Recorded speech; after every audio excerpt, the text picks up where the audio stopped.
I don't think it's weird because blacks were, in the beginning, Republicans, and we were more on the conservative side. Yeah, like, oh, you're a sellout. And, you know, half the time they don't really even understand what either party stands for or what the issues are.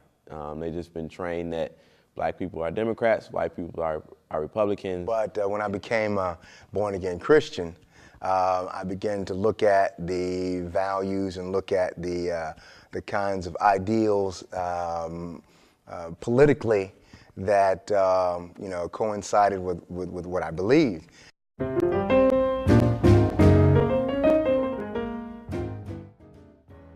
My views on the economy, well, the taxing part, about how not taxing taxing the rich and then not taxing the middle class. I don't believe that's right, because I don't believe in making the people who worked hard to get their money have to give it back to the middle class or the lower class. I don't believe in that kind of distribution of wealth.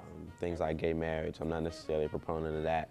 Other ideologies about abortion. So just kind of the social parameters of being a Republican and what they consider to be right and wrong.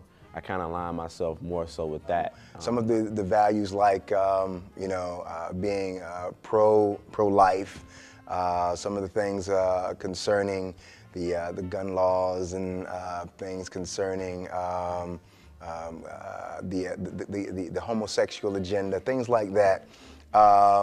When I looked at, you know, kind of where I stood, I said, okay, that Republican platform seemed to have those values more than the Democrats. I felt that he was a very, very liberal senator. And then on that, he's going to be a very liberal president. And then our country's going to turn to a very liberal side, and we're going to lose all our traditional values and things like that. But what really got me was the economy, about the distribution of wealth and the taxing, and how he wants to kind of bring our troops out of the war so fast, like right now. I don't think that's a good idea.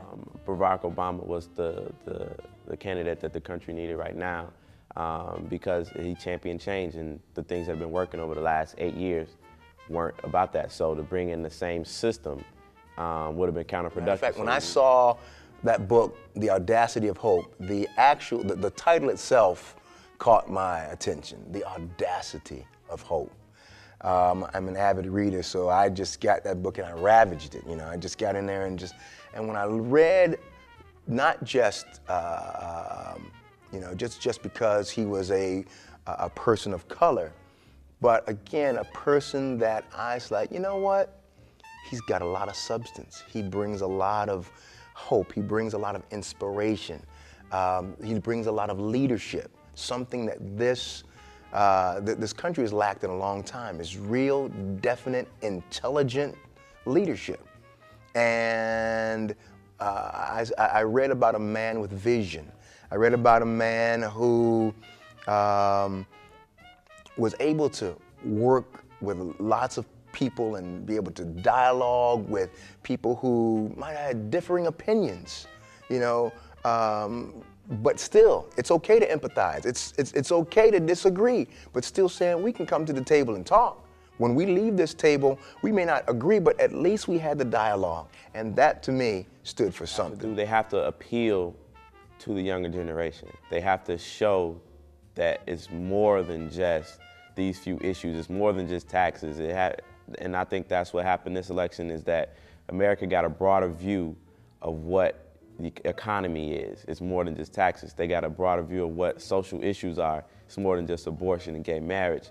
It's something bigger than that. And that the Republican Party needs to be more inclusive. The Republican Party at this stage in the game needs to, not just for the sake of having a token black or Hispanic or Asian or gay person or whatever, but really, honestly, and truthfully find out the pulse of America. I am Ashley Nelson, and I am a proud Republican. My name is Akeem Anderson, and I'm a Republican. My name is Edward Thomas. I am a card-carrying, registered Republican. However, I vote the issues and the person, and that's what really matters.